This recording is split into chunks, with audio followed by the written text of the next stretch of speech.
Macmillan Audio presents The Other Olympians, Fascism, Queerness, and the Making of Modern Sports by Michael Waters.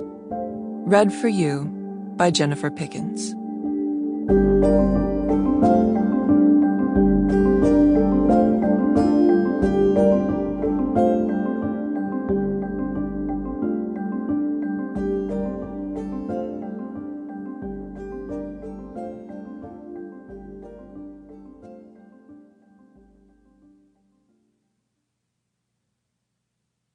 A note on names, identities, and pronouns. The Other Olympians chronicles the lives of several European athletes, Zdeněk Koubek, Mark Weston, Willy de Bruijn, and Witold Smentek, who publicly transitioned gender in the 1930s.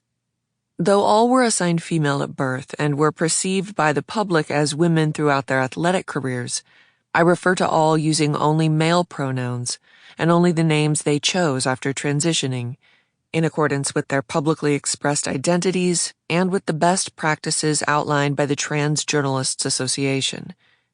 At a few junctures, you might see me quote from 1930s sources that include the name Koubkova, that is Koubek's feminized last name, since in Czech even last names are gendered.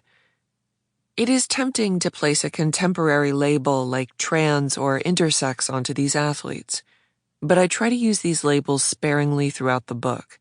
It is difficult to fit any of them into a contemporary identity category.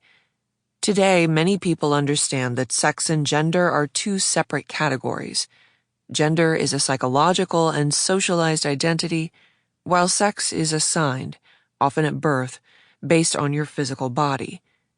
But in the 1920s and 1930s, people did not differentiate between gender and sex as we do today.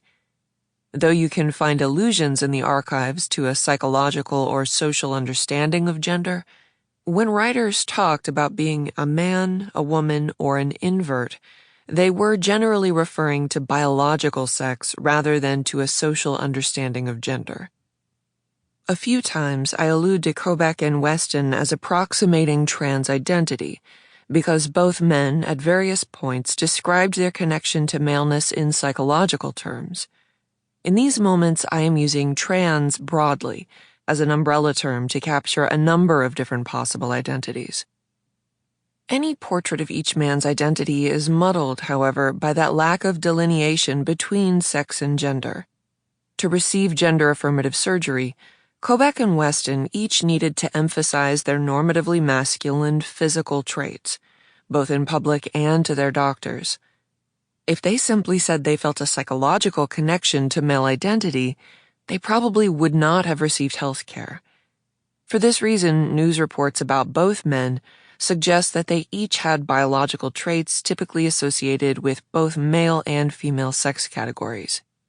Perhaps today, either Koubek or Weston would have gravitated more toward a label like intersex, which refers to the possibility that they were born with a mix of traits traditionally demarcated as both male and female. It is difficult to know. When we discuss them today, we should leave some space for a multitude of possible identities. Glossary of acronyms. In the early 20th century, a disparate series of organizations issued sports policies. Though I have tried to simplify the bureaucratic details of sports governance where possible throughout the Other Olympians, here are some key acronyms to keep in mind as you listen.